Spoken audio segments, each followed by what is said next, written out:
everybody, at BV Matson here. A little bit of a rainy day here in Michigan, so decided to dive into some electronics. The owner of the Superhawk wanted signals. Let there be signals. I think they come out kind of subtly cool. Look at this.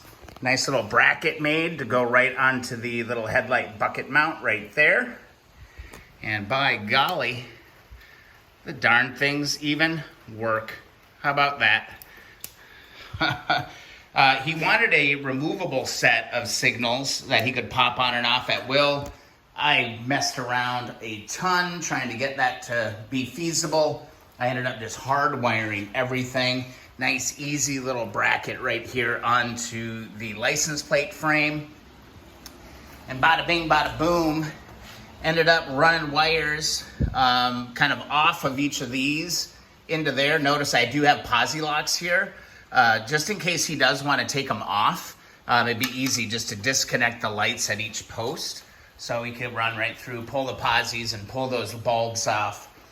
Really, really easy. Superhawk is freaking ready to go. Planning delivery probably Labor Day weekend. This thing is running sweet. So happy to have figured out the signals. Got a cool little set off of eBay that I feel like it's about as close to period as I'm gonna get. I like how they kind of blend in as well, like into the chrome elements. So we have chrome, chrome, polish, chrome, chrome, chrome, chrome accent, and then off the back here with those. So I'm actually really pleased with how those look, and really they're pretty minimalistic. I could have put some really small LEDs on there, but all the LEDs I kept finding were, I don't know, they look too modern. They just look too modern, and they popped out, so I grabbed these. I think it's kind of a cool look.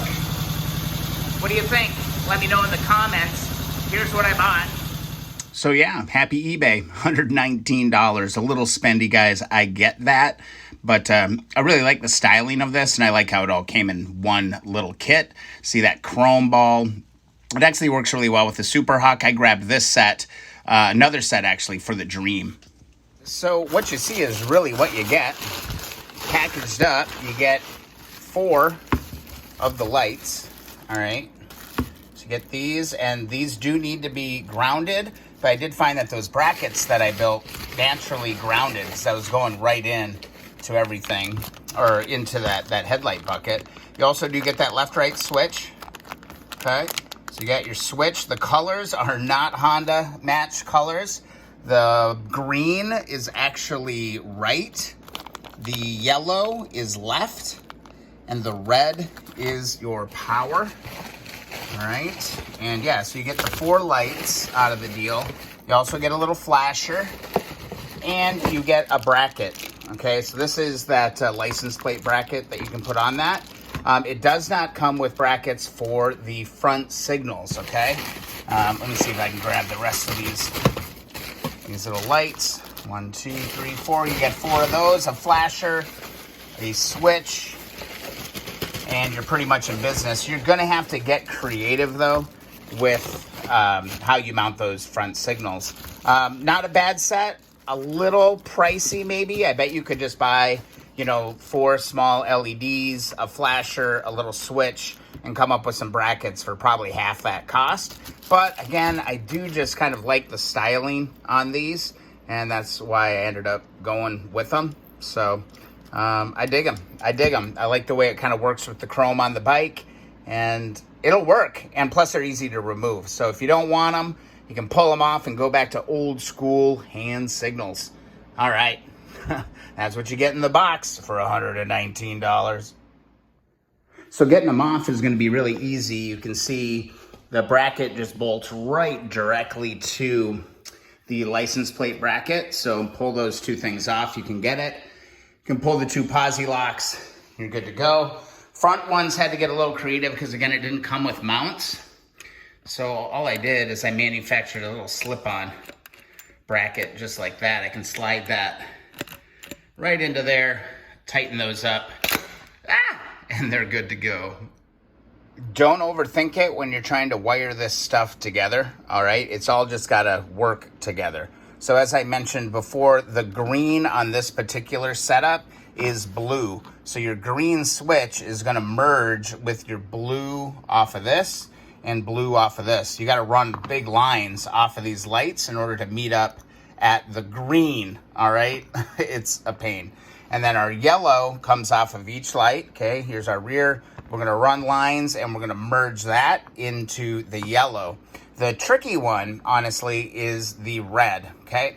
The red is gonna go into your flasher, okay? It's gonna go onto one of the flashers. God, get out of here. I'm trying to make a video here. Red's gonna go to the flasher, just like that. And then the other one is gonna go to the positive side of the battery. So basically, your flasher is just an interrupter in your power.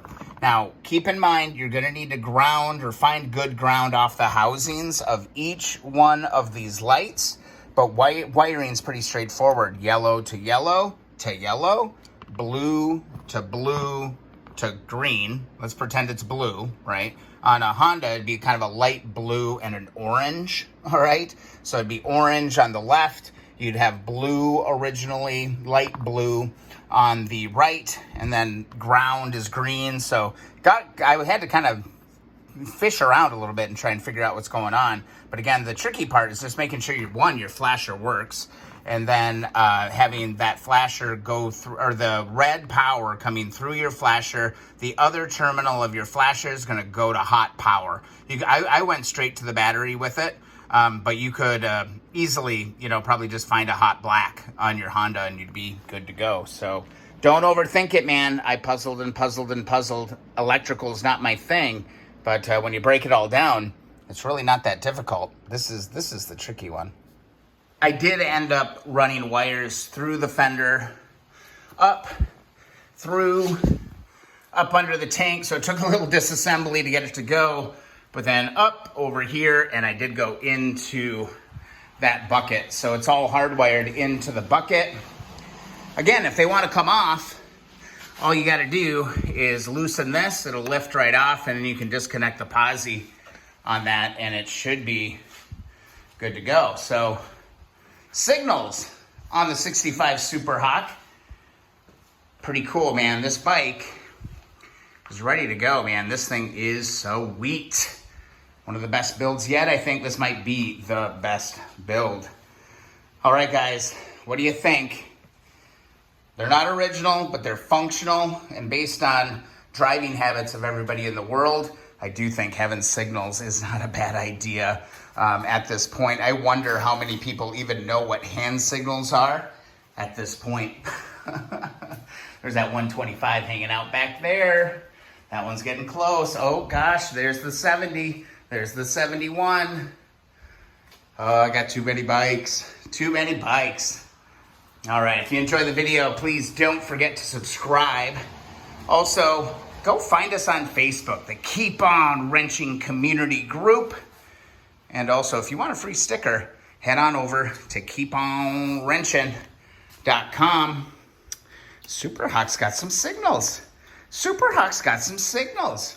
And I think they look pretty cool. All right, everybody. We will see you in the next video or live stream.